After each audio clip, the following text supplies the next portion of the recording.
So today we'll start financial reporting and analysis, and this is one of the heaviest weightage topics in the level 2 curriculum, so 15 to 25%. So the expected value is 20%, which means that you will get 4 cases, and 4 cases means 24 questions. So it's big. So between this and equity, it covers almost half your exam. So I think it's very difficult to pass level 2 without doing well on this. Okay, right up front when you open your curriculum on page 3, you will see a list of 40 ratios.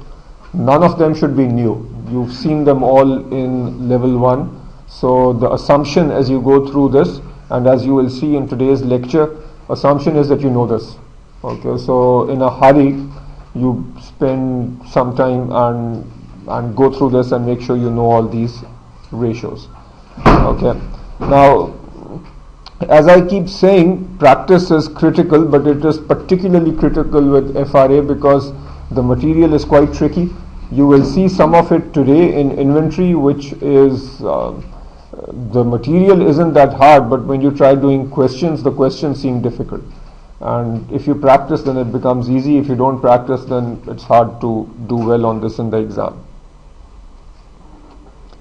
Okay, so the first reading in FRA is on inventories, and like all other readings here, the focus here is from a financial analysis perspective. So we aren't becoming accountants, but we need to be good at studying the inventory component of the financial statement and make sort of figure out how the company is doing. Okay, just a quick overall introduction to this reading. Okay, so basically cost of goods sold is a major component of your income statement, and where is the cost of goods sold coming from? That's essentially the inventory cost. So understanding inventory is critical to understanding the cost structure of most companies, especially manufacturing companies or even trading companies. Okay, now why is this important? Why does this become complicated? It becomes complicated because price levels change. Generally price levels go up. So it becomes important to understand how changing price levels impact inventory value, and obviously if inventory value is impacted, then the cost of goods sold is impacted. And this simple concept you'll see over and over in many complicated forms.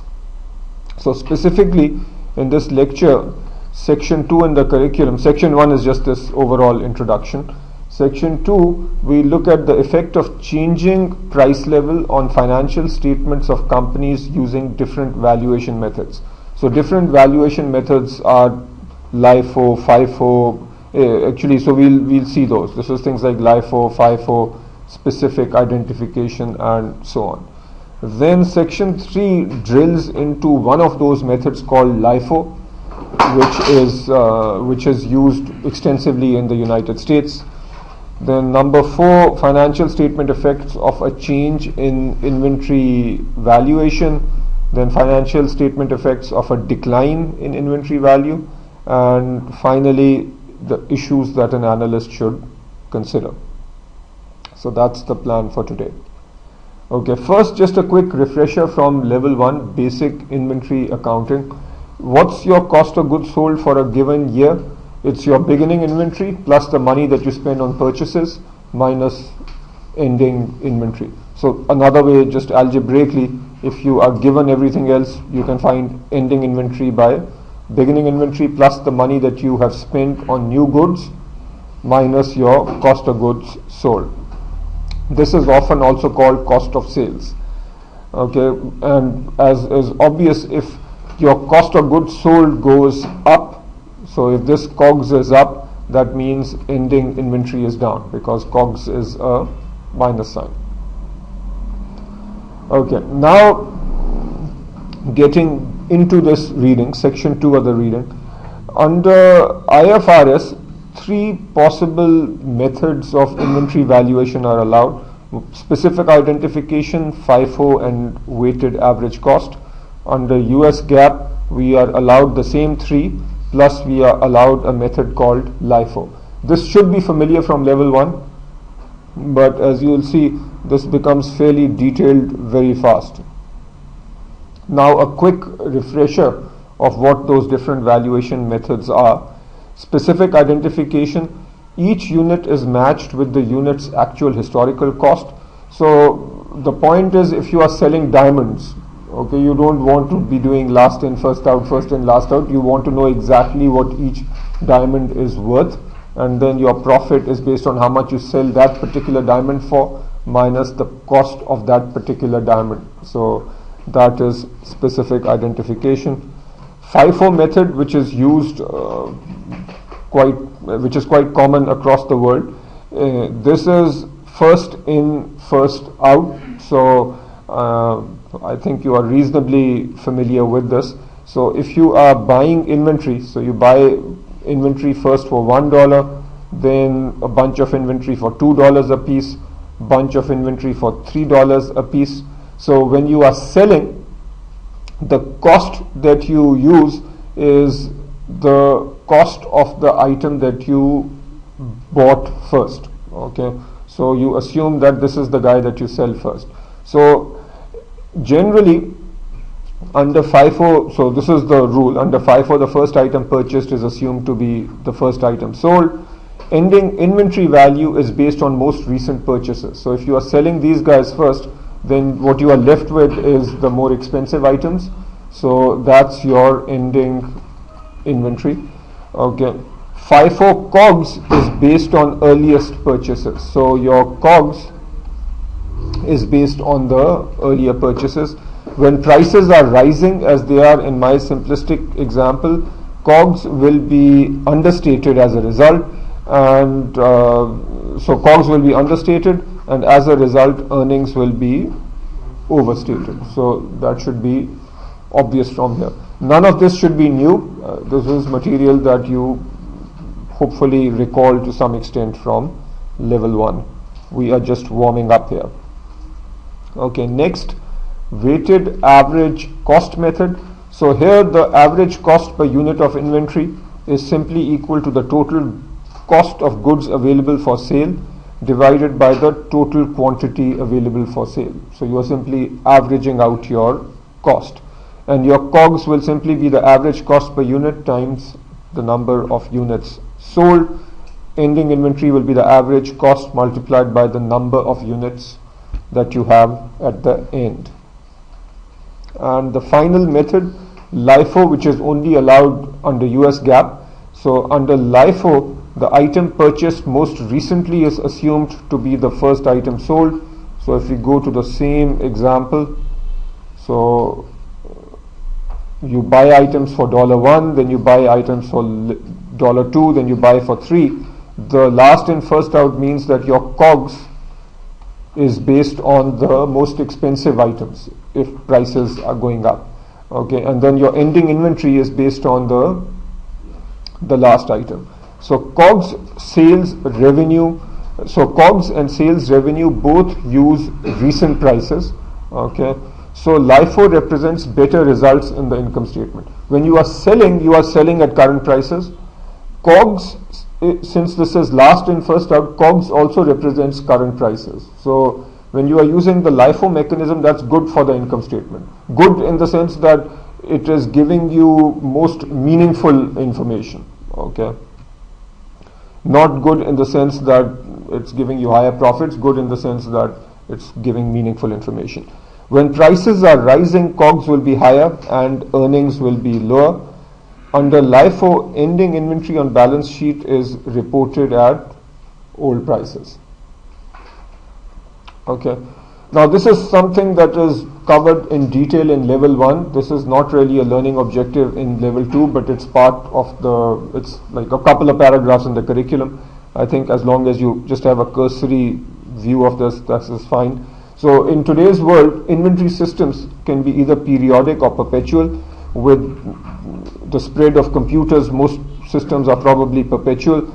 Periodic systems means that your cost of goods sold and your ending inventory is updated at the end of every accounting period. And just memorize this for now. FIFO and weighted average give different results when you are using a periodic system. So under a periodic system, if two companies both use a periodic system, but one uses FIFO, one uses weighted average, then their COGS and their ending inventory will be different. In a perpetual system, COGS and ending inventory are updated continuously, and here FIFO and weighted average will give similar results. And finally, periodic and perpetual systems give similar results for specific identification and FIFO. Okay. Now this is a quick summary of what we've talked about. I want you to learn and memorize this because we'll use this in the examples that we cover. So again, FIFO method, this is allowed under US GAAP and IFRS. First item purchased is the first sold. The cost of goods sold consists of the first purchased, and ending inventory consists of the last or the most recent purchases. LIFO, which is only allowed in the US, the items last purchased are first sold, and obviously COGS represents the last purchase. So FIFO and LIFO, I hope you understand, this refers to the time that you sell. So these hit COGS. Okay, and then weighted average cost is items sold at a mix, so you are simply taking average prices. FIFO is better for the balance sheet. What does this mean? Ending inventory is more. Yeah, so this is better because your ending inventory is at current prices, so that gives you a more meaningful number in the balance sheet. And LIFO better for the income statement for reasons that we have already talked about. Okay, now there are lots of questions in the curriculum on this related to prices are going up.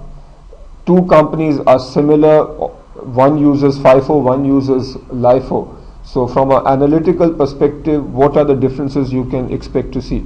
So in an inflationary environment, so price levels going up, okay, what will happen to ending inventory? So ending inventory under FIFO will be higher for reasons we've discussed, which means LIFO will be lower. Again, under price levels going up, COGS for FIFO will be lower for reasons we've discussed. Deflationary means prices going down. So here we will have the opposite. So ending inventory will be lower and COGS will be higher. So just make a mental image of this. Okay, now this is where things will get interesting. Everything that I said so far hopefully is simple, but as we go through all these examples, there will be some tricky areas. So let's just go through this example, and I want you to work with me on this. We have two companies, L and F, which are identical in all respects, but company L uses LIFO and company F uses FIFO. Each company has been in business for 5 years and maintains a base inventory of 2,000 units. So we will say that the base inventory is 2,000. Each year except the first year, the number of units purchased equals the number of units sold. Okay, over the first year period. So essentially what we are saying is that we are going to use a safety stock, or in the first year we will buy 2,000 more than what we sell, and then after that we keep that 2,000 as our base called safety stock, and other than the safety stock we basically sell everything that we buy in that year. Okay, over the period unit sales increased by 10% per year. So I'll write this down as sales up by 10% every year. Okay, and the inflation is 4%. So price level goes up by 4%, and for simplicity we will say that the price level goes up on 1st January every year. Okay, so price level both for purchases and for sales. And finally we are told that the selling price per unit is 15 and the cost price per unit is 8. So make a note of these numbers. We will need them for questions 1 and 2. So question 1 says, what was the end of year inventory, sales, cost of sales and gross profit for each of the 5 years. We are actually just going to do it for 2 years, the rest is the same. And then we are going to look at some ratios, such as specifically gross profit and the turnover ratio. Okay, do you recall, first of all, what these ratios are? So what's the turnover ratio? Yeah, so the inventory turnover ratio, what is it? What divided by what? Yeah, so it is your COGS divided by, either you can do average inventory, but here they want you to do it based on ending inventory, which as long as you know what you're doing, so that is fine. So that's your turnover, and profit margin is, gross profit margin is what? Yeah, so that's your gross profit divided by your sales or your revenue. Okay, so hopefully you can remember these numbers. If you found this clip interesting and informative, please visit my website www.arifirfanullah.com. Here you will find a tremendous amount of useful material. Right here in the 2011 CFA video lecture series, you will find the entire level 1 curriculum for free, and most of the material here is still relevant. So this is worth looking at. The 2012 video lecture series covers both level 1 and level 2. These lectures are available for a fee. And finally, down here, financial management at IBA. Here you will find my lectures at IBA for a course on financial management. Plus you'll find lots of useful spreadsheets that can help you with financial modeling. So again, please visit www.arifirfanullah.com. Thank you.